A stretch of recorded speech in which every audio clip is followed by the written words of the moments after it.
In this universe, there is one great energy, and we have no name for it. People have tried various names for it, like God, like Brahman, like Tao.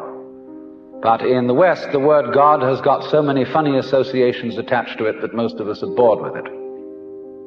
When people say God the Father Almighty, most people feel funny inside. But according to Buddhist philosophy, all this universe is one tathata. That means 10,000 functions or 10,000 things, one suchness. And we're all one suchness.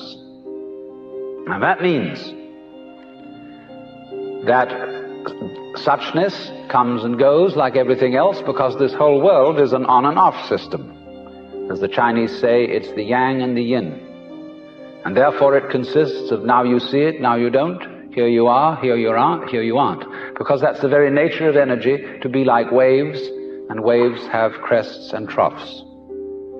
Only we, being under a certain kind of sleepiness or illusion, imagine that the trough is going to overcome the wave or the crest.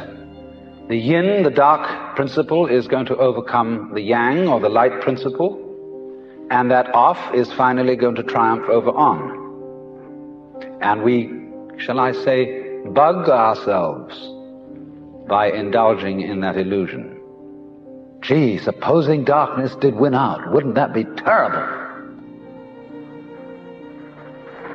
And so we're constantly trembling and thinking that it may, because after all, isn't it odd that anything exists?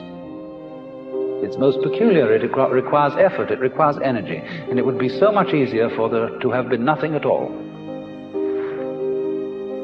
Therefore we think, well, since the is side of things is so much effort, you always give up after a while and you sink back into death. But death is just the other face of energy, and it's the rest, the not being anything around, that produces something around, just in the same way that you can't have solid without space, or space without solid. When you wake up to this and realize that the more it changes, the more it's the same thing, as the French say, that you are really a playing of this one energy, and there is nothing else but that it is you, but that for you to be always you would be an insufferable bore. And therefore it is arranged that you stop being you after a while and then come back as someone else altogether. And so when you find that out, you become full of energy and delight. And you suddenly see through the whole sham of things. You realize you're that. We won't put a name on it. You're that. And you can't be anything else. So you are relieved of fundamental terror.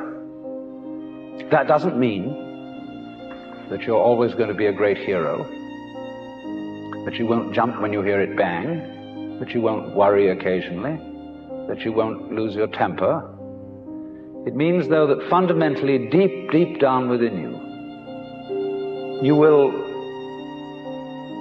be able to be human in the pains, difficulties, and struggles that naturally go with human existence.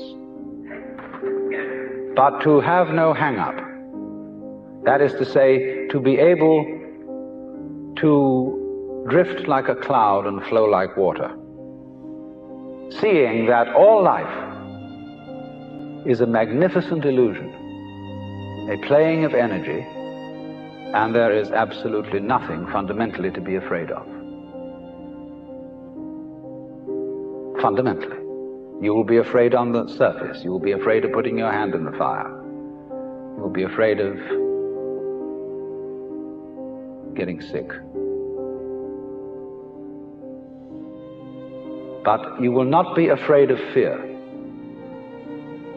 Fear will pass over your mind like a black cloud will be reflected in the mirror.